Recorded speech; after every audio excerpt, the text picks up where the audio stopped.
Tukang itu menelponku panik. "Ibu pulang sekarang, jangan sendiri, bawa juga putramu. Kami menemukan sesuatu yang aneh." Saat aku dan putraku sampai di kantor yang sedang direnovasi, aku gemetar ketakutan melihat apa yang mereka temukan. Ternyata, hujan bulan November menghantam kaca depan mobilku dengan ritme yang agresif. Seolah langit Jakarta sedang menumpahkan amarah yang telah lama tertahan. Wiper mobil bergerak panik, namun pandanganku tetap buram. Sama buramnya dengan masa depan yang coba kususun kembali 2 tahun belakangan ini. Di kursi penumpang, Bintang tertidur lelap. Kepalanya terkulai miring dengan mulut sedikit terbuka. Nafasnya teratur, kontras dengan detak jantungku yang memburu sejak telepon itu berdering 15 menit yang lalu. Suara Pak Irwan mandor kepercayaanku, pria paruh baya yang biasanya setenang batu karang, terdengar pecah dan gemetar di ujung telepon tadi. Nyonya Dania, tolong segera ke kantor. Jangan panggil polisi dulu, demi Tuhan jangan panggil siapapun. Tapi Nyonya harus lihat ini. Ini tentang Bapak dan Bintang. Kata-kata itu berputar ulang di kepalaku, seperti kaset rusak. Tentang Bapak, tentang Ferdi, suamiku yang tewas dalam kecelakaan mobil tunggal yang oleh polisi disebut sebagai kelalaian pengemudi akibat kelelahan. Kasus ditutup, asuransi cair, dan aku ditinggalkan dengan lubang menganga di dada serta seorang putra yang merindukan ayahnya setiap malam. Mobilku berbelok tajam memasuki pelataran gedung tua di kawasan Cikini. Ini adalah kantor firma arsitektur Ferdi, tempat impian-impiannya digambar di atas kertas kalkir. Selama 2 tahun gedung ini mati suri, debu dan sawang menjadi penghuni tetap, sampai bulan lalu aku memutuskan untuk merenovasinya. Aku ingin menghidupkan kembali legasinya. Namun, firasatku mengatakan bahwa apa yang ditemukan Pak Irwan hari ini bukanlah bagian dari cetak biru renovasi. "Bintang sayang, bangun, kita sudah sampai," bisikku lembut sambil mengguncang bahu kecilnya. Bintang mengerjap, matanya bulat, mata yang sama persis dengan milik Ferdi, mencoba menyesuaikan cahaya. "Sudah sampai, Mah, kok gelap?" "Listriknya belum stabil, Nak. Ayo, pakai jaketmu." Kami turun dari mobil, disambut oleh aroma semen basah dan cat lama yang mengelupas. Pintu utama kantor yang terbuat dari kaca tebal sudah terbuka setengah. Tidak ada suara ketukan palu atau deru bor listrik selayaknya lokasi renovasi. Hening, keheningan yang tidak wajar. "Pak Irwan," panggilku. Suaraku menggema di lobi yang kosong. Tidak ada jawaban, hanya suara tetesan air dari atap bocor yang jatuh ke lantai keramik. Tes, tes, tes. Aku menggandeng tangan Bintang erat-erat, merasakannya juga meremas jariku. Kami melangkah masuk lebih dalam, melewati ruang resepsionis yang penuh dengan tumpukan bata hebel, menuju ruang kerja pribadi Ferdi di bagian belakang. Ruangan itu harusnya prioritas terakhir renovasi, tapi Pak Irwan berkisiran membereskannya duluan minggu lalu. Saat aku mendorong pintu kayu ek yang berat itu, pemandangan di hadapanku membuat darahku berdesir dingin. Pak Irwan dan 3 orang pekerjanya duduk merapat di lantai, punggung mereka menempel pada dinding seberang. Tangan dan kaki mereka terikat oleh kabel tais plastik yang tebal. Wajah mereka pucat pasi, mata melotot ketakutan. Namun bukan ketakutan karena disandra perampok. Mata mereka terpaku pada sesuatu di dinding di hadapan mereka. "Ya Tuhan, Pak Irwan!" Aku bergegas menghampiri mereka, merogoh tas tanganku mencari gunting kecil yang selalu kubawa. "Siapa yang melakukan ini?" Pak Irwan menggeleng lemah, keringat dingin membanjiri pelipisnya. Bukan orang, Nyonya. Dinding itu hidup." Aku berhenti memotong kabel di tangan Pak Irwan dan menoleh ke arah yang ditunjukkannya. Dinding di belakang meja kerja Ferdi, tempat lukisan abstrak besar biasanya menggantung, kini telah dibobol plesternya. Namun di balik lapisan bata dan plester itu tidak ada beton kasar. Di sana, tertanam sebuah plat logam hitam matte yang terlihat sangat futuristik, seolah dicopot langsung dari lambung pesawat luar angkasa. Permukaannya mulus tanpa celah, memancarkan pendaran gelap biru tipis yang berdenyut pelan. Di tengah plat itu, sebuah layar digital menampilkan hitungan mundur berwarna merah menyala. 0014 58 0014 57. Dan di bawah hitungan mundur itu terdapat tulisan yang membuat lututku lemas seketika. Protokol penguncian total aktif, pindai retina subjek, Bintang Arya Satya, untuk membatalkan peledakan. "Peledakan?" bisikku, suaraku tercekak di tenggorokan. "Apa maksudnya ini?" Kami sedang membobol dinding untuk memperluas ruangan sesuai denah baru," Pak Irwan menjelaskan dengan nafas tersengal-sengal setelah ikatannya terlepas. Begitu martil si Ujang mengenai titik itu, plat logam itu muncul, lalu ada suara robot dan kabel-kabel halus keluar dari sisi-sisi panel, melilit kami yang berdiri terlalu dekat. Itu jebakan canggih, Nyonya, jebakan canggih. Aku menatap Bintang. Anakku tidak terlihat takut. Dia justru berjalan mendekat seolah terhipnotis oleh cahaya biru itu. "Bintang, jangan dekat-dekat," teriakku. "Ini tulisan ayah, Mah," kata Bintang pelan, jarinya menunjuk ke sudut layar. Aku menyipitkan mata. Di pojok kanan bawah, terukir sangat kecil dalam font yang sangat kukenal, tulisan tangan Ferdi yang didigitalkan. "Untuk masa depan kita." "Ferdi," gumamku, "apa yang kau sembunyikan?" Waktu terus berjalan, 00:13:20. Jika tulisan itu benar, sesuatu yang buruk akan terjadi jika kami tidak melakukan apa yang diminta. Ferdi adalah arsitek jenius, tapi dia juga paranoid tentang keamanan data. Apakah ini salah satu sistem keamanannya yang berlebihan? Tapi kenapa melibatkan retina Bintang? Ferdi meninggal 2 tahun lalu. Bintang baru berumur 5 tahun saat itu. Bagaimana mungkin? "Mah, ayah mau aku melihat ke sana," kata Bintang pelan. Jarinya menunjuk sebuah lensa kaca kecil yang setinggi wajahnya. Posisi lensa itu anehnya sangat presisi dengan tinggi badan Bintang sekarang, seolah Ferdi sudah memperhitungkan pertumbuhan anaknya 2 tahun ke depan. Firasatku bertarung dengan logika. Ini gila, ini tidak masuk akal, tapi hitungan mundur itu nyata. "Pak Irwan, bawa anak buah Bapak keluar gedung, sekarang," perintahku tegas.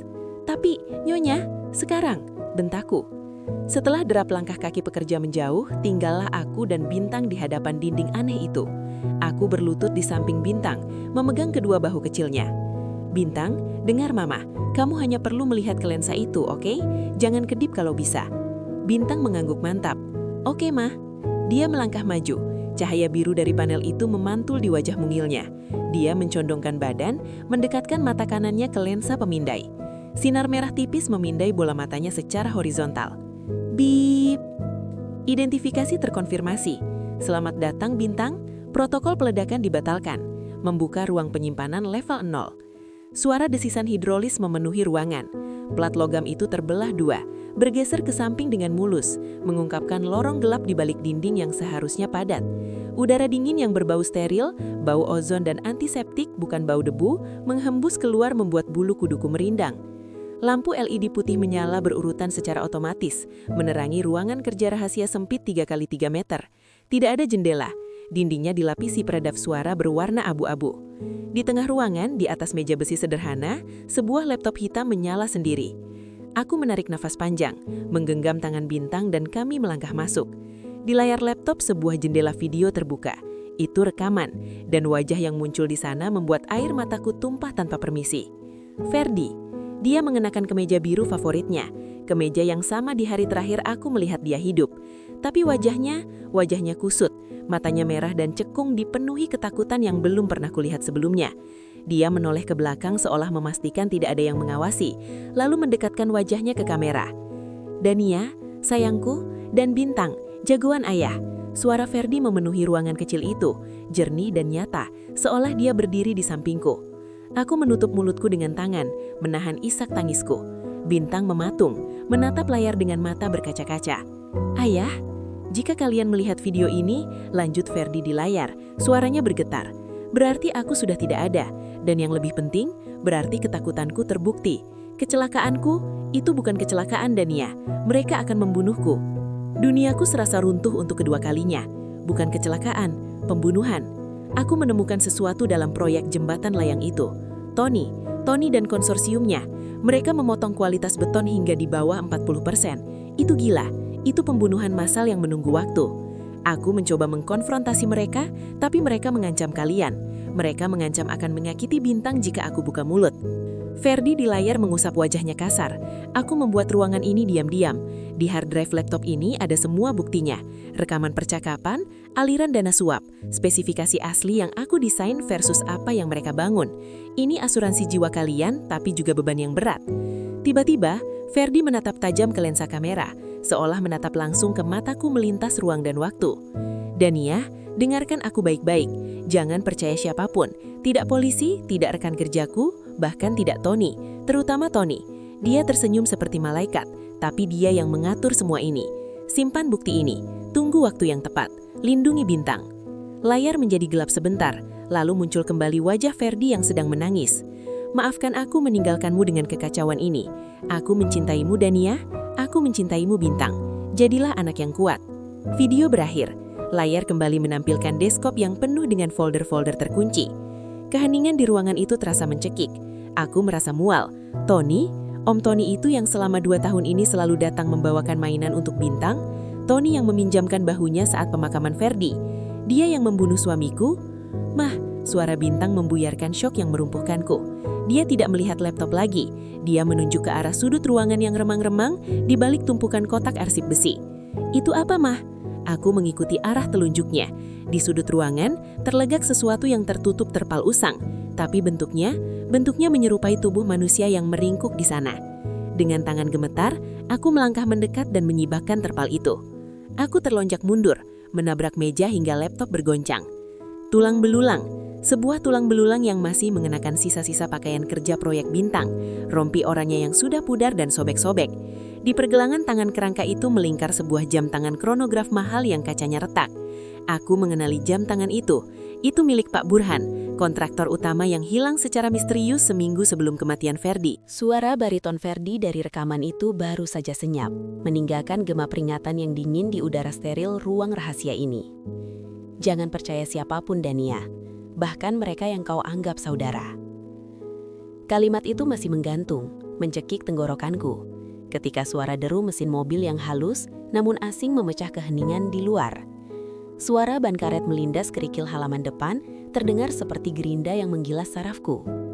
Bintang menatapku, matanya yang bulat dan cerdas memancarkan ketakutan yang ia coba sembunyikan. Ada orang datang, Mah. Bisiknya, tangannya mencengkeram ujung kemejaku erat-erat. Aku menelan ludah, berusaha menekan kepanikan yang mulai merayap naik dari perut. Kami baru saja menemukan kebenaran, atau setidaknya puncak gunung es dari kebenaran itu. Dan sekarang, dunia luar sudah datang mengetuk.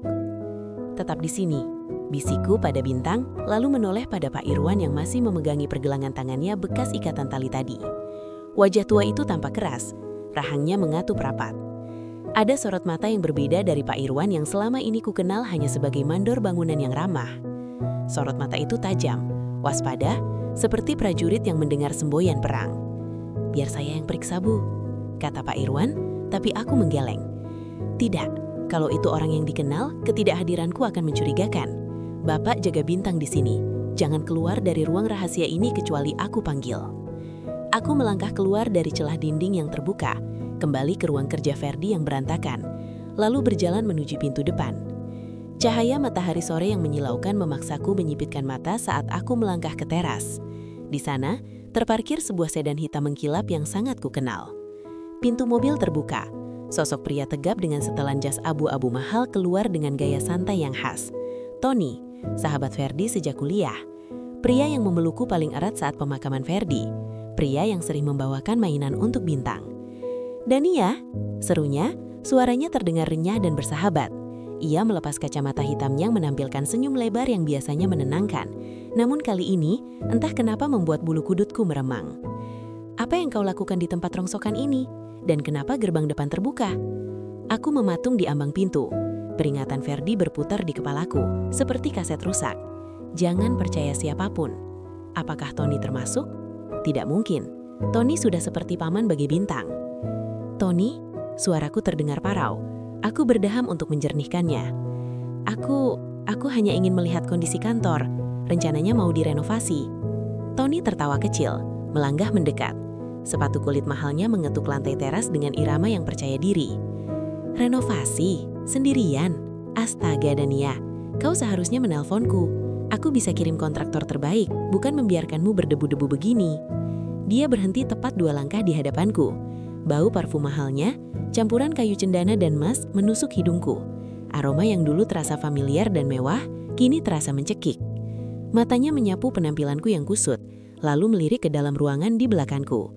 Di mana Bintang?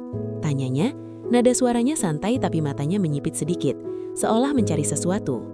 Jantungku berdebar kencang. Dia sedang main di halaman belakang. Bohongku, ada apa kau kesini, Ton? Hanya lewat, firasat mungkin. Aku melihat mobilmu. Dia tersenyum lagi, tapi senyum itu tidak mencapai matanya. Ada ketegangan di sudut bibirnya. Kau terlihat pucat, Dania. Kau yakin baik-baik saja? Kau tidak menemukan sesuatu yang mengganggu di dalam sana, kan? Pertanyaan itu, spesifik, menjebak. Sebelum aku sempat menjawab, aku merasakan kehadiran kecil di sampingku. Bintang, anak itu tidak menuruti perintahku. Dia berdiri di sana, menatap Tony dengan tatapan intensitas tinggi yang sering ia lakukan saat sedang memecahkan teka-teki matematika. "Hai Om Tony," sapa Bintang datar. "Hei jagoan." Tony membungkuk sedikit, merentangkan tangan seolah ingin memeluk, tapi Bintang mundur selangkah. Tangan Tony membeku di udara. Senyumnya goyah sesaat. Bintang tidak menatap wajah Tony. Matanya terpaku ke bawah, ke kaki Tony. Aku mengikuti arah pandangan Bintang. Sepatu loafers kulit buaya hitam, mengkilap. Namun di bagian sol samping sebelah kanan, ada noda kecil. Noda melumpur merah bata. Tanah liat merah dengan kandungan besi tinggi. Jenis tanah yang sama dengan yang ada di rekaman CCTV lokasi proyek jembatan, di video ayahku. Waktu seolah berhenti. Aku tersentak, menoleh cepat ke arah Bintang, lalu ke Tony. Video di laptop Ferdi tadi memang menunjukkan sekilas rekaman CCTV buram seseorang yang berjalan di lokasi proyek berlumpur merah bata sebelum masuk ke mobil. Bintang dengan ingatan fotografisnya mengenali jenis tanah itu. Wajah Tony berubah. Dalam hitungan detik, topeng keramahan yang ia kenakan selama bertahun-tahun runtuh begitu saja. Senyum hangat itu lenyap, digantikan dengan ekspresi dingin dan kosong yang belum pernah kulihat sebelumnya. Tatapan matanya berubah menjadi gelap, seperti lubang hitam yang siap menelan cahaya. Itu bukan tatapan seorang sahabat, itu tatapan sosiopat yang terketap basah. Dia menegakkan tubuh perlahan, menghela napas panjang seolah bosan dengan sandiwara ini. "Anakmu terlalu pintar untuk kebaikannya sendiri, Dania, sama seperti ayahnya. Ferdi tidak pernah tahu kapan harus berhenti menggali." Darahku membeku. Jadi benar. Suaraku bergetar, campuran antara kemarahan dan ketidakpercayaan. Kamu yang membunuh Ferdi." Tony mengangkat bahu ringan, seolah kami sedang membicarakan cuaca. Membunuh adalah kata yang kasar. Aku hanya menghindarkan hambatan. Ferdi mau menghancurkan semuanya. Proyek miliaran rupiah, reputasi kami, masa depan kita semua. Dia mau menyerahkan bukti itu ke kejaksaan. Aku tidak punya pilihan. Dia melangkah maju. Insting keibuanku mengambil alih. Aku mendorong Bintang ke belakangku. "Jangan mendekat," teriakku. "Minggir, Dania," desis Tony. Wajahnya kini mengeras, urat-urat di lehernya menonjol. Dia merogoh ke balik jasnya. Kilatan logam hitam terlihat, sebuah pistol. Nafas Bintang tersengal-sengal di belakangku. Aku tidak punya senjata. Aku tidak punya rencana. Aku hanya seorang janda arsitek yang berdiri di hadapan pembunuh suamiku. Tony mengarahkan moncong pistol itu ke dahiku. "Buka jalan, sekarang." Saat keputusasaan hampir melumpuhkanku, sebuah bayangan bergerak cepat dari kegelapan ruang kerja di belakangku. Pak Irwan. Gerakannya begitu cepat, jauh lebih cepat dari yang seharusnya bisa dilakukan oleh pria seusianya. Dia tidak berteriak, tidak memberi waningan. Dia menerjang seperti hantu. Brak! Satu tendangan keras menghantam pergelangan tangan Tony. Pistol itu terlempar, berputar di udara dan jatuh ke semak-semak. Tony mengerang kaget, mundur terhuyung-huyung. Sebelum Tony sempat memulihkan keseimbangan, Pak Irwan sudah melancarkan pukulan beruntun. Satu ke ulu hati, satu ke jawang. Efisien, mematikan. Teknik bela diri militer yang brutal. Tony ambruk ke lantai teras, batuk-batuk, matanya membelalak kaget menatap mandor tua itu. Siapa kamu?" erangnya sambil memegangi perutnya. Pak Irwan berdiri tegak di atasnya, napasnya bahkan tidak terengah-engah. Dia memutar lehernya sedikit hingga terdengar bunyi kretek. Sersan Mayor Irwan Santoso, Purnawirawan Kopassus, dan mantan kepala keamanan pribadi keluarga Ferdi sebelum saya pensiun jadi mandor. Bapak Ferdi meminta saya menjaga ibu dan Bintang jika sesuatu terjadi pada Ferdi. Seharusnya saya membunuh kamu saat kamu datang ke pemakaman dengan air mata palsu itu. Dengan gerakan cepat, Pak Irwan menarik dasi sutra Tony dan menggunakannya untuk mengikat tangan Tony ke belakang punggung, lalu menyeretnya masuk ke ruang kerja dan menghempaskannya ke sudut ruangan. Tony mengerang, kesadarannya mulai memudar akibat pukulan di rahang tadi. "Bu Dania," panggil Pak Irwan tegas, tidak menoleh. "Cek laptop itu sekarang. Cari tahu apa yang sebenarnya dilindungi bajangan ini sampai harus membunuh Ferdi. Saya akan pastikan dia tidak bergerak." Kakiku gemetar, tapi aku memaksakan diri berlari kembali ke ruang rahasia. Bintang mengekor di belakangku, wajahnya pucat tapi matanya menyala dengan determinasi. Kami masuk kembali ke ruang putih steril itu. Wajah Ferdi di layar laptop sudah hilang, berganti dengan tampilan desktop yang penuh dengan folder-folder terenkripsi. "Bintang, bantu Mama," Folder mana? Tanyaku panik. Bintang menuju ke sebuah folder dengan nama Proyek Jembatan Data Mentah. Aku mengklik folder itu. Ratusan dokumen terbuka, email, laporan laboratorium, foto-foto konstruksi. Mataku memindai cepat, mencari inti masalahnya. Di sana, sebuah memo internal antara Tony dan subkontraktor beton palsu. Subjek, penghematan biaya material zona C. Isi, sesuai instruksi Bapak Tony. Campuran beton untuk pilar utama 4 dan 5 akan dikurangi kualitasnya dari K500 menjadi K350 untuk menutupi defisit anggaran kampanye. Laporan uji beban akan dipalsukan oleh tim internal. Ya Tuhan, aku menutup mulut dengan tangan. Mereka mengurangi kualitas beton jembatan layang kota, jembatan yang setiap hari dilewati ribuan orang. Bintang menunjuk ke sebuah file video lagi di pojok layar. Judulnya, Simulasi Kegagalan Struktur, Prediksi Ferdi. Aku memutarnya. Suara Ferdi kembali terdengar. Kali ini lebih teknis, lebih putus asa. Di layar, sebuah model 3D jembatan layang kota berputar. Garis-garis merah menunjukkan titik tekanan. Berdasarkan perhitungan beban lalu lintas dan degradasi material yang mereka lakukan, jembatan ini adalah bom waktu. Tony tidak mau dengar. Dia bilang ini hanya pengurangan kecil, tapi matematikanya tidak bohong. Struktur ini akan mencapai titik lelah kritis dalam jangka waktu 24 bulan sejak pengecoran terakhir. Bintang menatapku. Ayahnya meninggal 2 tahun lalu, 24 bulan. Dia menghitung cepat dengan jarinya, matanya membesar. Ma, itu hari ini. Minggu ini adalah batas toleransi strukturnya. Aku merasakan dingin yang menusuk bulang. Bukan dingin karena AC, tapi dingin karena kengerian yang absolut. Ferdi dibunuh karena dia mencoba menghentikan bencana massal. Tony bukan hanya koruptor, dia bersedia mengorbankan ribuan nyawa demi uang. Tiba-tiba ponselku yang tergeletak di meja metal bergetar hebat. Brrr. Brrr. Suara getaran itu terdengar sangat keras di ruangan yang sunyi ini. Layarnya menyala. Bukan panggilan telepon, tapi serentetan notifikasi berita dari berbagai aplikasi media sosial dan portal berita. Breaking news. Tanganku gemetar saat meraih ponsel itu. Aku membaca judul berita yang muncul paling atas dan duniaku rasanya runtuh seketika. Ponsel di tanganku masih menyala, menampilkan huruf-huruf tebal dari portal berita yang seolah membakar retina mataku. Jembatan layang kota runtuh, puluhan kendaraan terjun bebas. Duniaku berhenti berputar. Udara di ruang rahasia yang pengap ini terasa semakin menipis, mencekik paru-paruku. Di layar itu, aku melihat neraka yang diciptakan oleh keserakahan manusia. Dan manusia itu kini tergeletak pingsan di lantai, hanya beberapa langkah dari kakiku. Om Tony, sahabat Ferdi, paman yang selalu membawakan coklat untuk Bintang. Bajingan, desisku. Suaraku gemetar bukan karena takut, tapi karena amarah yang mendidih. Kau bukan manusia. Bintang berdiri di sampingku. Tangannya mencengkram ujung blusku begitu erat, hingga buku-buku jarinya memutih. Mata anak itu terpaku pada layar laptop yang masih terbuka, menampilkan data beton berkualitas rendah yang disetujui Tony. Dia tidak menangis. Bintang jarang menangis. Dia hanya merekam semuanya. Setiap angka, setiap fakta, setiap dosa ke dalam memori fotografisnya yang tak pernah lupa. Pak Irwan, yang masih terenggah-enggah setelah melumpuhkan Tony, menatapku dengan wajah pucat. Ada kepanikan di matanya yang tua. Bu Daniah, kita harus pergi. Sekarang, polisi harus tahu ini, tapi kita tidak aman di sini. Belum sempat aku menjawab, suara deru mesin memecah keheningan malam di luar. Bukan satu mobil, 2. Suara ban yang menggerus kerikil di halaman depan terdengar kasar dan agresif, diikuti bantingan pintu yang keras. Sial, umpat Pak Irwan.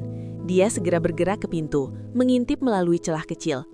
Anak buahnya, 2 mobil penuh, kita terkepung. Jantungku memaju darah begitu cepat hingga telingaku berdenging. Kami terperangkap. Ruang rahasia ini tidak memiliki jalan keluar lain selain pintu yang kini menjadi satu-satunya penghalang antara kami dan pasukan pembunuh bayaran. Barikade pintunya, teriakku, menarik meja kerja Ferdi yang berat. Namun, terlambat. Suara tembakan meledak menghancurkan engsel pintu kayu tua itu. Serpihan kayu beterbangan seperti hujan jarum. Aku spontan memeluk Bintang, menjatuhkan diri ke lantai, melindunginya dengan tubuhku. Pak Irwan mencoba membalas, mengangkat pistol rampasannya. Tapi serbuan itu terlalu cepat. 3 pria berbadan tegap dengan setelan jas hitam menyerbu masuk. Gerakan mereka efisien, terlatih dan mematikan. Salah satu dari mereka menendang dada Pak Irwan dengan keras, hingga mantan pengawal suamiku itu terlempar menabrak lemari arsip. Senjatanya terlepas. Dalam hitungan detik, senapan laras panjang sudah menempel di dahi Pak Irwan, memaksanya berlutut dengan darah mengucur dari pelipisnya. Aku dan Bintang diseret kasar dari lantai. "Jangan sentuh anakku!" jeritku, merontah sekuat tenaga. Tapi cengkraman tangan pria itu seperti catok besi. Dia melempar kami ke sudut ruangan, tepat di sebelah tubuh Tony yang mulai bergerak. Tony mengerang, matanya mengerjap. Dia memegang kepala belakangnya, lalu perlahan bangkit dibantu oleh salah satu anak buahnya. Senyum ramah yang tadi ia pasang saat datang, kini lenyap tak berbekas. Wajah aslinya telah muncul, dingin, datar, dan tanpa jiwa. Dia menepuk debu dari jas mahalnya, lalu menatapku dengan sorot mata yang membuat darahku membeku. Dania, Tony mencecakkan lidah seolah-olah aku adalah anak kecil yang baru saja memecahkan vas bunga kesayangannya. Dia berjalan mendekati Pak Irwan yang masih ditodong senjata, lalu tanpa peringatan menendang wajah pria tua itu. Suara tulang patah terdengar mengerikan. Aku memekik, menutup mata Bintang dengan telapak tanganku, tapi Bintang menepisnya. Dia melihat, dia merekam. "Kau merepotkan sekali, Irwan. Seharusnya kau tetap pensiun dan memancing ikan di desa," ujar Tony santai, lalu beralih padaku. Tatapannya jatuh pada laptop Ferdi yang masih terbuka di atas meja. Dia berjalan mendekat, melihat sekilas folder proyek jembatan yang terbuka, lalu tertawa kecil. Tawa yang hampa. "Kalian pikir ini akan menyelamatkan kalian? Bahwa dengan membawa bukti ini ke polisi, keadilan akan tertegakkan?" Tony menggeleng pelan. Dia mengangkat laptop itu tinggi-tinggi, lalu dengan kekuatan penuh menghantamnya ke sudut meja besi. Krak! Layar pecah berkeping-keping. Dia bantingkan lagi ke lantai dan menginjak hard drive-nya dengan tumit sepatu kulitnya yang mahal hingga terdengar bunyi remukan komponen elektronik. "Tidak!" teriakku. "Itu satu-satunya bukti. Itu harapan terakhir Ferdi." "Sudah terlambat, Dania," kata Tony. Suaranya tenang namun menusuk. "Jembatan itu sudah runtuh. Berita sudah keluar. Aku punya tim humas dan pengacara yang bisa memutarbalikkan fakta dalam 1 jam. Mereka akan bilang itu kesalahan kontraktor, kesalahan alam, atau bahkan sabotase Ferdi sendiri. Bukti digital itu sampah." Dia melangkah mendekatiku. Aroma parfum mahalnya bercampur dengan bau keringat dan darah, menciptakan aroma kematian yang muak. Dia berjongkok di hadapanku, menatap lurus ke mataku. "Kau tahu kenapa aku membunuh suamimu? Bukan karena dia mau melapor. Ferdi terlalu naif. Dia masih percaya pada sistem. Aku bisa saja menyuap hakim." Tony menyering, memperlihatkan deretan gigi yang rapi. "Masalahnya bukan pada jembatan itu. Masalahnya adalah Ferdi mencuri dariku." Aku mengerutkan kening, bingung dan ketakutan. "Ferdi tidak pernah mencuri." "Oh, dia mencuri. Dia meretas rekening offshore milikku, rekening dana pensiun yang kukumpulkan dari proyek-proyek selama 10 tahun. Ratusan miliar rupiah, Dania. Dia memindahkannya 2 hari sebelum dia mati. Dan kau tahu kemana dia memindahkannya?" Tony bangkit berdiri, lalu menunjuk Bintang dengan telunjuknya. "Kepala anak cacat ini, Dania." Darahku berhenti mengalir. Aku menatap Bintang, lalu kembali ke Tony. Apa maksudmu?" "Ferdi tahu dia akan mati. Dia tahu aku mengincarnya.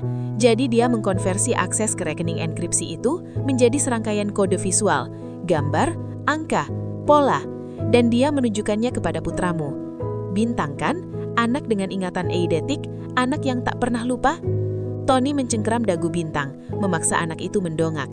Bintang tidak bergemetar, matanya yang jernih menatap Tony dengan intensitas yang aneh, seolah sedang membedah jiwa pria itu. "Lepaskan dia!" Aku mencoba menerjang, tapi sebuah popor senjata menghantam punggungku, memaksaku kembali tersungkur. Rasa sakit yang tajam menjalar di tulang belakangku, membuatku terengah-engah. Ferdi menjadikan anaknya sendiri sebagai berangkas hidup. Tony tertawa, suara yang menggema di dinding-dinding ruang sempit itu. Berangkas yang berjalan, bernafas, betapa puitisnya. Dan sekarang aku butuh kodenya. Dia mengeluarkan pistol perak dari balik jasnya. Bukan untuk menodongku, tapi dia mengarahkannya tepat di pelipis Bintang. "Tanya dia, Dania. Tanya apa yang Ferdi tunjukkan kepadanya sebelum kecelakaan itu. Deretan angka, lukisan, pola. Suruh dia berbicara atau aku akan meledakkan isi berangkas ini sekarang." Nafasku memburuh, air mataku mulai mengaburkan pandanganku. "Ferdi, Apa yang telah kau lakukan? Kau meninggalkan kami dalam bahaya yang jauh lebih besar daripada sekedar kasus korupsi. Bintang, suaraku parau, tercekak di tenggorokan. Bintang, sayang, apa ayah pernah menyuruhmu menghafal sesuatu? Tolong, nak, beritahu Om Tony. Bintang menatapku, wajahnya datar, tapi aku bisa melihat ketakutan di kedalaman pupil matanya. Dia menggeleng pelan. Ayah bilang itu rahasia, kunci untuk masa depan. Masa depanmu berakhir di sini kalau kau tidak buka mulut, bentak Tony. Dia mengokang pistolnya. Klik, suara menalik itu terdengar lebih keras dari guntur. Tunggu, tunggu!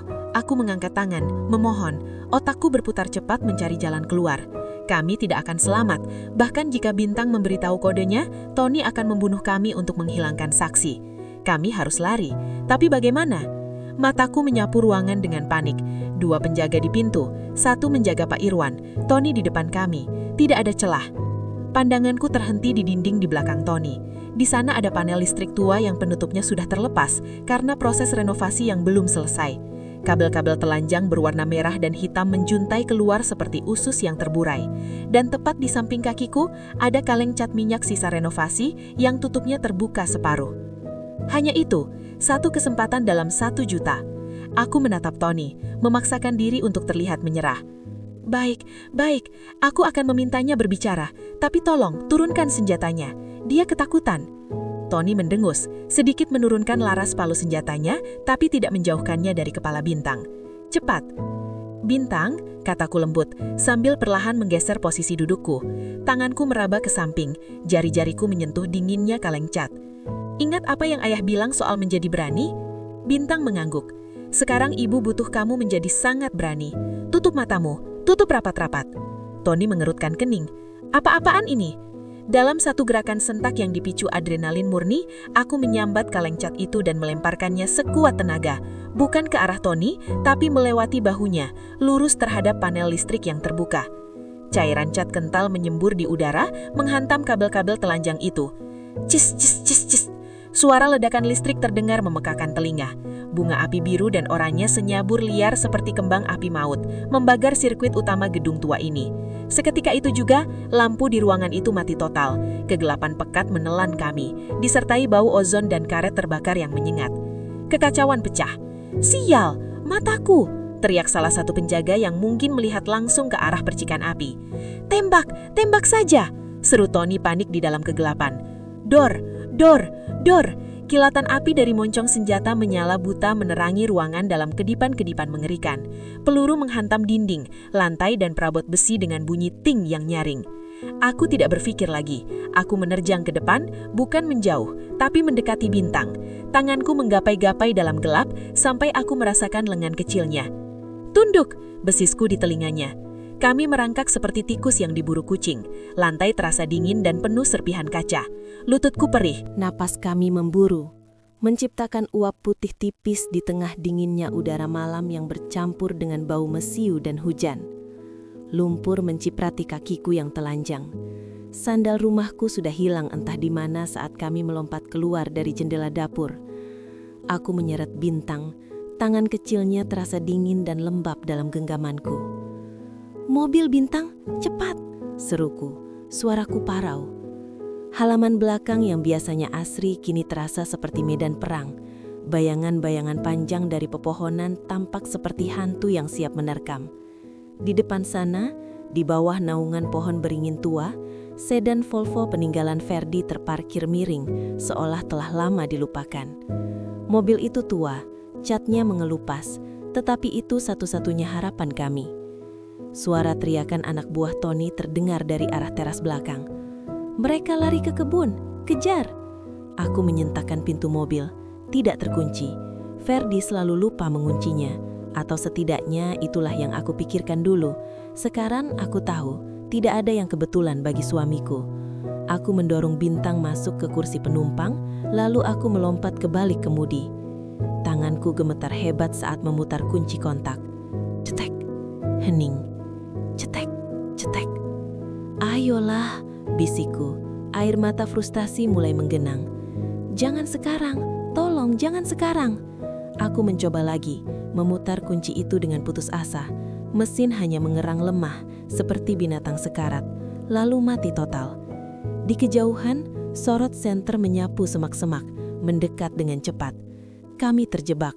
Jantungku berdetak begitu keras hingga rasanya sakit, menghantam tulang rusukku dengan ritme ketakutan murni. "Mama," Bintang mencicit, matanya terpaku pada kaca spion samping. "Mereka datang!" Dua sosok pria bertubuh kekar muncul dari balik semak bugenvil. Senjata api laras pendek berkilat di tangan mereka. Mereka melihat kami. Salah satu dari mereka menyeringai, mengangkat senjatanya. "Tunduk!" teriakku, sambil menekan kepala Bintang ke bawah dashboard. Aku memejamkan mata, menunggu suara ledakan kaca dan rasa sakit yang akan mengakhiri segalanya. Tetapi yang terdengar bukanlah pecahan kaca. Terdengar suara klik mekanis yang berat, diikuti oleh dengungan hidrolik yang rendah namun kuat. Zzz. Tiba-tiba, pandanganku menjadi gelap gulita. Bukan karena aku mati, melainkan karena pelat-pelat baja tebal meluncur naik dari celah-celah pintu, menutupi seluruh jendela dari dalam. Suara klang keras terdengar saat pelat-pelat itu mengunci posisi, mengubah sedan tua ini menjadi kotak logam tertutup. Detik berikutnya, rentetan tembakan menghujani kami. "Dor! Dor! Dor!" Aku menjerit, memeluk Bintang erat-erat. Suara peluru menghantam logam terdengar mengerikan, seperti hujan batu kerikil di atas atap seng, tetapi tidak ada satupun yang menembus. Getarannya terasa hingga ke tulang punggungku, namun kami masih utuh, kami masih hidup. "Bunker, Bintang," bisikku dalam dadaku. "Papa membuat bunker." Di tengah kegelapan total kabin mobil, lampu dashboard tiba-tiba menyala redup, hanya menerangi panel instrumen. Radio mobil menyala sendiri, mengeluarkan suara gemerisik statis sebelum suara yang sangat familiar memenuhi ruang sempit itu. "Dania, jika kamu mendengar ini, berarti aku gagal melindungimu secara langsung." Napasku tercekak. Itu suara Ferdi. Suaranya tenang, hangat, nada yang selalu ia gunakan saat menenangkanku ketika aku cemas soal tagihan atau masa depan Bintang. Air mataku tumpah tak tertahankan. Mobil ini didesain untuk menahan serangan balistik tingkat 3, tapi tidak akan bertahan lama-lama. Ini bukan tempat persembunyian, sayang. Ini pengalih perhatian. Mereka akan fokus pada mobil ini, berpikir kalian terperangkap di dalam. Di luar, teriakan anak buah Tony terdengar frustrasi. Mereka mulai memukuli bodi mobil dengan gagang senjata. "Buka, buka, atau kami bakar." Suara rekaman Ferdi berlanjut, kali ini lebih mendesak. "Dengarkan baik-baik, sistem oksigen di sini terbatas. Kalian harus keluar sebelum mereka membawa alat las. Lihat indikator oli dan aki di dashboard. Bintang, Papa tahu kamu melihatnya. Pecahkan kodenya, nak. Itu jalan keluar kalian." Rekaman itu berakhir dengan bunyi klik, lalu hening. Aku menatap dashboard. Lampu indikator oli, merah, dan aki, kuning, berkedip-kedip dengan pola yang aneh. Tidak acak, itu ritmis. "Bintang," aku menangkup wajah putraku, berusaha mengalihkan fokusnya dari suara pukulan di luar mobil yang semakin brutal. "Kamu lihat lampunya? Papa bicara padamu." Bintang yang sejak tadi gemetar, tiba-tiba menjadi tenang. Matanya, mata yang mewarisi kecerdasan ayahnya, menyipit, fokus sepenuhnya pada kedipan lampu itu. Mulutnya komat kamit tanpa suara, lalu ia mulai bersuara. "Pendek, pendek, pendek, panjang," gumamnya, jarinya mengetuk-ngetuk dengkulnya seiring irama. "S, A, N, D, I, M, O, R, S, E, Ma. Kamu mendengarnya? Sandi Morse, Ma? Apa artinya?" Desakku. Bau bensin mulai tercium samar dari luar. Mereka mungkin benar-benar berniat membakar kami. "V, E, N, T, I, L, A, S, I." Bintang mengeja. "G, U, D, A, N, G, B, E, L, A, K, A, N, G." Ventilasi gudang belakang? Aku mengernyit. Otakku berputar cepat, mengingat denah rumah dan kantor ini. Ferdi sering merenovasi bagian-bagian aneh dari bangunan ini. Di bawah kursi belakang mobil ini, aku meraba ke bawah karpet dasar mobil di bagian belakang. Jariku tertentuh apanya sebuah tuas tersembunyi di balik lapisan karet. Aku menariknya sekuat tenaga. Klak. Lantai mobil di bawah kaki kami bergeser terbuka. Di bawahnya bukan aspal atau tanah, melainkan lubang dap kecil seukuran tubuh manusia dengan tangga besi turun ke bawah tanah. Ya Tuhan, Ferdi, isakku pelan. Dia sudah mempersiapkan kegilaan ini sejak lama. Mobil ini diparkir tepat di atas akses saluran drainase UA yang sudah dimodifikasi. Ayo Bintang, turun, perintahku. Di luar, aku mendengar suara Tony berteriak, "Minggir, biar aku ledakkan pintunya." Kami tidak punya waktu. Bintang meluncur ke dalam lubang itu, dan aku segera menyusul menarik tuas dari bawah untuk menutup kembali lantai mobil, tepat saat ledakan keras mengguncang kendaraan di atas kami. Kami berada dalam kegelapan pekat lagi, merangkak di lorong sempit yang lembab dan berbau tanah basah dan beton tua. Lututku perih bergesekan dengan permukaan kasar, tapi adrenalin mematikan rasa sakit itu. "Terus merangkak Bintang, jangan berhenti," bisikku, suaraku bergema di lorong sempit itu. Kami merangkak selama apa yang terasa seperti selamanya, meskipun mungkin hanya 5 menit. Lorong itu menanjak perlahan. Di ujung sana, ada cahaya remang-remang yang menembus dari celah kisi-kisi. Bintang mendorong kisi-kisi itu. Itu terbuka dengan engsel yang sudah diminyaki. Kami merangkak keluar, terbatuk-batuk menghirup debu, dan mendapati diri kami di ruangan luas yang penuh dengan rak-rak besi tinggi. Gudang arsip lama, lantai 2 gedung utama. Ruangan ini penuh dengan bau kertas tua yang membusuk dan debu yang menyesakan. Cahaya bulan masuk melalui jendela-jendela tinggi yang pecah, menciptakan bayangan-bayangan tajam di antara lorong-lorong rak arsip. Ini adalah tempat Ferdi menyimpan semua cetak blue proyek yang gagal atau dibatalkan. "Kita harus ke atap," bisikku pada Bintang, membersihkan debu dari bajunya. Namun sebelum kami sempat melangkah menuju pintu keluar gudang, suara langkah kaki berat terdengar dari balik salah satu rak arsip. Saya sudah menduga, Ferdi tidak sebodoh itu untuk mati di dalam mobil rongsokan. Langkahku terhenti, darahku membeku. Suara itu. Dari balik bayangan rak arsip nomor 14, muncul sesosok pria. Dia berjalan tertatih, memegangi perutnya sebelah kiri yang berdarah. Luka tembakan atau serpihan ledakan aku tidak peduli. Wajahnya yang biasanya stoik dan penuh hormat, kini terdistorsi oleh rasa sakit dan kemarahan. "Pak Irwan," suaraku tercekak. Pengkhianatan itu terasa lebih menyakitkan daripada peluru manapun. "Papa seharusnya melindungi kami." "Melindungi?" Irwan tertawa pahit, suara serak yang mengerikan. Ia meludah ke lantai, ludahnya bercampur darah. 20 tahun, Dania, 20 tahun saya menjadi anjing penjaga Ferdi. Saya menjaga rahasianya, menjaga keluarganya, membersihkan kotorannya. Dan apa yang saya dapat? Gaji UMR dan janji pensiun yang tidak pernah cair karena dia mati duluan. Ferdi menyisihkan dana untuk Bapak. Saya melihat polis asuransinya. "Recehan," bentak Irwan, matanya liar. Dibandingkan dengan ratusan miliar yang dia curi dari Tony, Ferdi itu munafik. Dia bermain dewa, mencuri dari pejahat tetapi pelit pada orang yang menjaga dia tetap hidup. Irwan maju selangkah, pistolnya tidak goyah sedikit pun. "Minggir Dania, saya tidak butuh kamu. Saya butuh bocah itu. Tony menawarkan 10% dari total dana jika saya menyerahkan kunci hidupnya. Itu cukup untuk saya pensiun di Bahama." "Bintang bukan kunci, dia anak-anak. Dia berangkas," balas Irwan. "Jangan pura-pura bodoh." Ferdi menanamkan kode itu di kepalanya. "Minggir, atau saya tembak kakimu." Aku menatap mata Pak Irwan, mencari sisa-sisa pria ramah yang sering membukakan gerbang untukku, yang sering membelikan es krim untuk Bintang sepulang sekolah. Pria itu sudah mati, dibunuh oleh keserakahan. "Bapak harus membunuh saya dulu," kataku dingin. Aku merentangkan tanganku, menjadi tameng hidup bagi putraku. "Jangan paksa saya," jari Irwan menegang pada pelatuknya. Brak!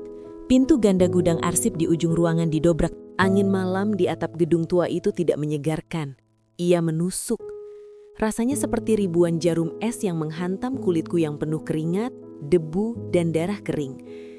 Napasku tersengal, menciptakan uap tipis yang langsung hilang di telan kegelapan Jakarta. Di sekeliling kami, gedung-gedung pencakar langit berdiri angkuh. Kerlap-kerlip lampunya seolah mengejek kami yang terjebak di dak beton berlumut ini. Tidak ada jalan keluar. Pintu besi berat di belakang kami baru saja kubanting menutup. Namun itu hanya penundaan tak berarti. "Ibu," suara Bintang bergetar. namun genggaman tangannya di jemariku begitu erat, seolah dialah yang sedang menguatkanku, bukan sebaliknya. Aku berlutut menyamakan tinggi dengannya, mengabaikan rasa perih di lututku yang terparut lantai kasar. Kutangkup wajah kecil itu. Di matanya, aku melihat pantulan ketakutan yang coba ia sembunyikan. Tapi lebih dari itu, aku melihat Ferdi di sana. Tatapan yang cerdas, kalkulatif, dan anehnya tenang. Dengarkan Ibu Bintang, apapun yang terjadi, brak! Pintu besi di belakang kami terbuka paksa. Engselnya menjerit ngilu sebelum menghantam dinding. Tony berdiri di sana. Jas mahalnya kini kotor oleh debu reruntuhan, dasinya longgar, dan wajahnya, wajah yang dulu sering tersenyum ramah saat berkunjung ke rumah kami, kini terdistorsi oleh kemarahan dan ketamakan murni.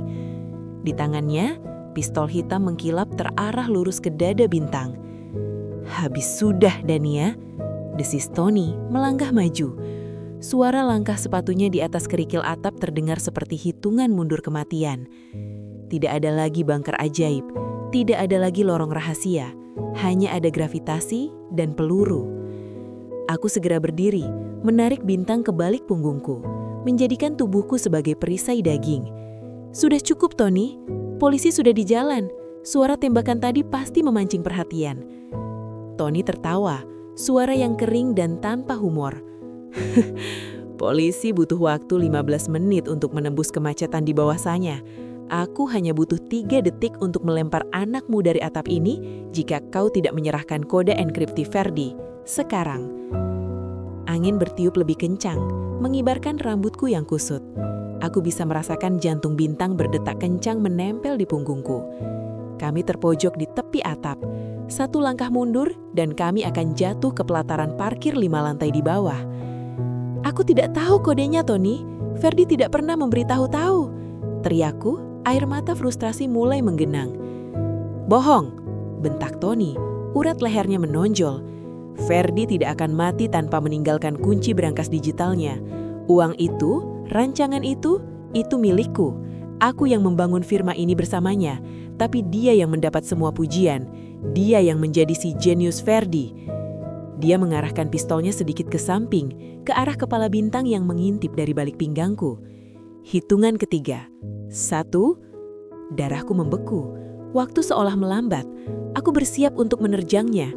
Sebuah usaha bunuh diri yang mungkin, hanya mungkin, bisa memberi Bintang waktu untuk lari.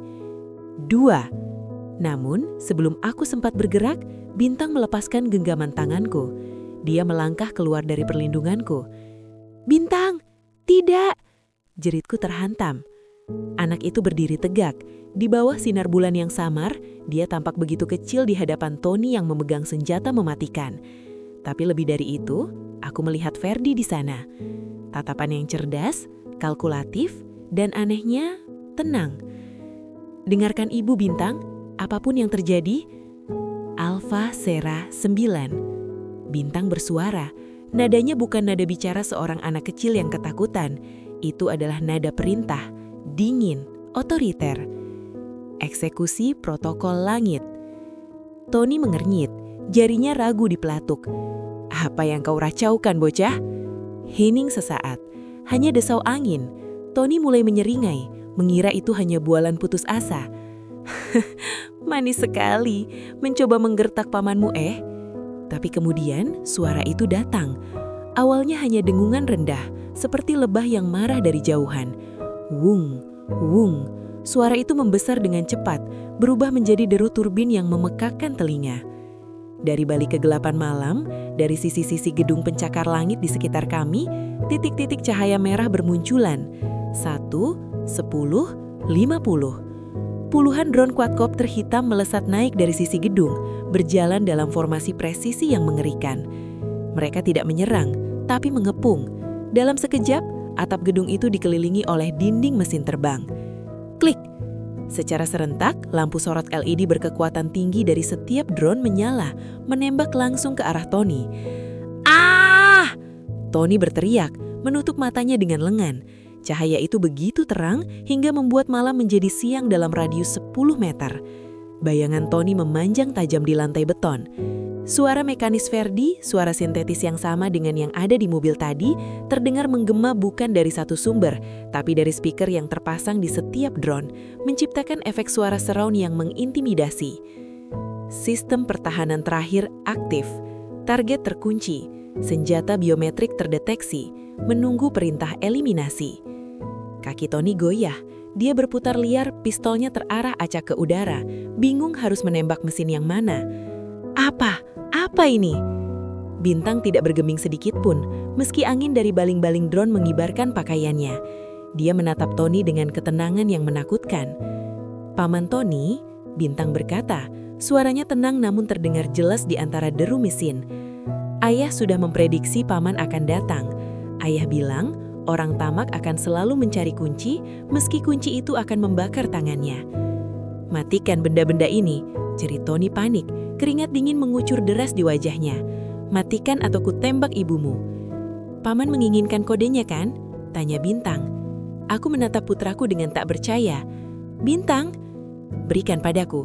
Tony meraung, mengacungkan ponselnya dengan tangan gemetar, sementara tangan kanannya masih memegang pistol yang kini tak lagi terlihat gagah di hadapan armada drone yang mengancam itu. "Sebutkan angkanya." Bintang menarik napas dalam. Dia menatap lurus ke dalam mata Tony. "2, ucap Bintang.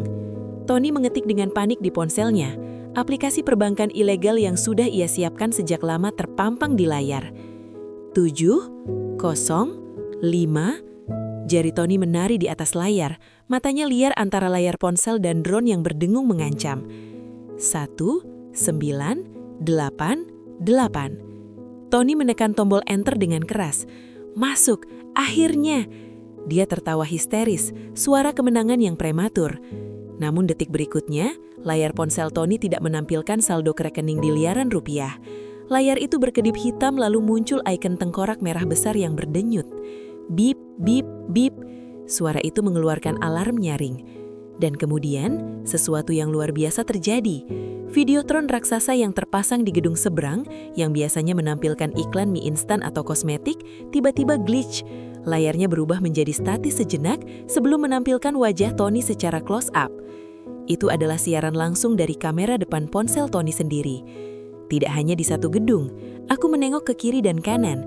Videotron di perempatan jalan, layar LED di gedung bank, bahkan layar-layar kecil di halte bus di bawah sana. Wajah ketakutan Tony terpampang di seluruh penjuru kota. "Nama saya Tony Gunawan." Suara rekaman Tony terdengar membahana dari speaker kota. Itu bukan suara Tony yang sekarang, tapi rekaman percakapan telepon lama yang disadap Ferdi. Ferdi terlalu naif. Kecelakaan konstruksi itu mudah diatur. Potong kabel remnya dan biarkan dia mati dengan idealismenya. Uang proyek itu milikku. Aku yang membangun firma ini bersamanya, tapi dia yang mendapat semua pujian. Dia yang menjadi si jenius Ferdi. Tony tersengak, menatap videotron raksasa di seberang jalan. Wajahnya pucat pasi, seputih mayat. Tidak mungkin. "Cyber kill switch," gumam Bintang pelan. Begitu kode dimasukkan, sistem menyebarkan semua bukti kejahatan ke server polisi, media, dan jaringan publik. Paman sudah tamat. Wajah Tony berubah dari ketakutan menjadi kebencian murni. Dia sadar hidupnya sudah hancur.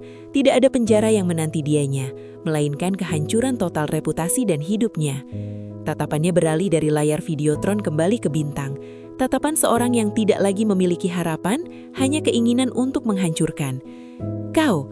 Tony meraung, mengangkat pistolnya lurus ke arah Bintang. Jarak kami hanya 3 meter. Tidak ada waktu untuk berpikir, tidak ada waktu untuk strategi. Naluri purba seorang ibu mengambil alih seluruh sarafku. Rasa takut lenyap digantikan dengan ledakan adrenalin yang panas. Sebelum jarinya sempat menekan pelatuk, aku menerjang. "Jangan sentuh anakku!" Aku menubruk tubuh Tony sekuat tenaga. Bahuku menghantam perutnya tepat saat suara letusan senjata memecah malam. "Dor!" Peluru itu meleset di samping telingaku, menghantam beton di belakang. Momentum tabrakanku membuat Tony terdorong ke belakang. Dia kehilangan keseimbangan di bibir atap yang licin. Matanya membelalak kaget saat kakinya tergelincir dari pinggiran beton. Tangannya mencoba menggapai udara, menggapai bajuku, menggapai apa saja. Tapi dia terlambat. "Ah!" Tony jatuh terjengkang ke dalam kegelapan. Aku terengah-engah berlutut di tepi atap, melihat ke bawah dengan jantung yang serasa mau meledak. Tubuh Tony tidak menghantam aspal, dia tersangkut di jaring pengaman dan perancau besi renovasi di lantai 3, terombang-ambing seperti boneka rusak, mengerang dengan kesakitan dengan kaki yang patah. Di bawah, sirine polisi akhirnya meraung-raung memenuhi pelataran gedung. Lampu biru merah